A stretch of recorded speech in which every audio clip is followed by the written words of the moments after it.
Australian woman explains why New York City men have the best dating game. They don't. Okay, tease on that one. Let's see, though. Australian dating columnist Jana Hawking came to New York to observe how Australian men measure up to the, what is that? Blokes? Mm-hmm. Is that how they say it? Yes. Okay. Back up. People nodding in the background. Okay. The blokes. Whatever. Back home. Here's what she found. This is what she says. Something really stood out to me. New York blokes have got game. And not in a bad fuckboy kind of way. I love when they edit stuff. More in a charming, hey, why not give it a shot kind of way. As I perused a shop, I watched as a very stereotypical New York guy caught eyes with an attractive shop assistant and boldly said, hey, baby girl, what are you doing later? Bold. How lame is that? First, what is going on, by the way, in Australia if you think New York City men have game? You're in trouble. Australian men, I don't know. She goes on to say what is specific about New York guys that stands out for her. And it's one word for her. Confidence. Okay, so let me tell you something. I grew up in New York City. I was in New York City my entire life, except for a couple of years in Florida when I was like 3. So New York City my whole life. New York men are known throughout the country. I'm sorry if you're in New York. I'm not talking about every single New York guy. I see already in the chat somebody's going to be like, I'm from New York. I don't do any of that. I get it. But I'm talking about most. Some of the worst guys to date in the country are in New York City.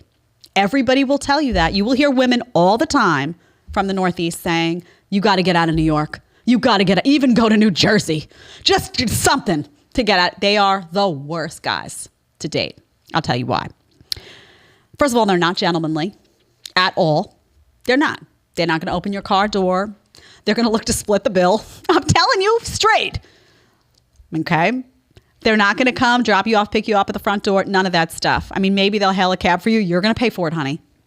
9 out of 10 times, you're going to pay for it. They'll open that door, maybe, hail that cab and be like, see you later. Yeah. You know what? You're not going to get a call either, making sure you got in okay at the other end. You're not going to get a call. Believe me, I have a ton of single friends right now in New York City. You're not going to get that call. Maybe you'll get a text the next day. Okay? Maybe. Maybe. Okay, so they're not gentlemanly. I wrote a little list for myself to remind myself. They're very self-absorbed. Very self-absorbed.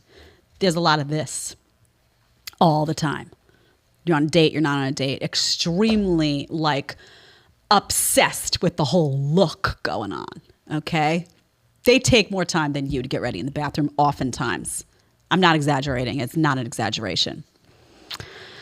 There's we talked about delayed adolescence. They're overgrown babies. So in Texas, for example, you're a man, they grow boys into men. By the time you're 23, you're a man in Texas. You're expected to act like a man. You're expected to behave like a man.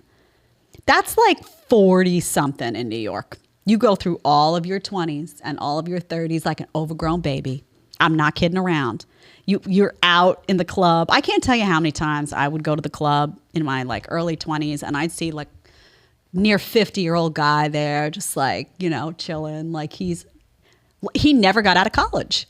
He's still doing that thing. And I'm not talking about being 50 and you're out with a bunch of friends and going out to a lounge at night and it's your night and I'm not talking about that. You know who I'm talking about.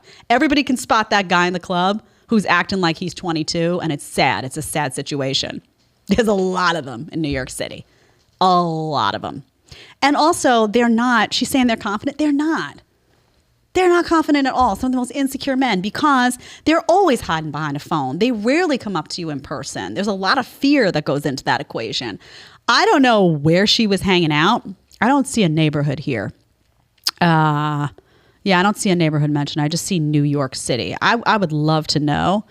But these are not qualities that you're going to hear New York women be. New York, you know where New York women go to find their men? Texas? Mm-hmm. They go to the Midwest. They go to Texas. And I'll tell you a big difference. It was interesting. I used to date a guy that lived in Chicago, outside Chicago. His family lived in Lake Forest. Lovely family, gorgeous home, beautiful, beautiful family. And I remember that his friends were so gentlemanly. They were like Chicago guys. And I was like, well, that's a city, right? It's a blue city. What's so different? And he used to say to me, babe, this is the Midwest. Like, you can't behave like that over here. It was fantastic. And it was a moment where I was like, that's true. So yes, they occasionally you will see, like, my husband's from New Jersey, not like this. You'll see the further you get from New York City, the better luck you have. They'll go women will go upstate.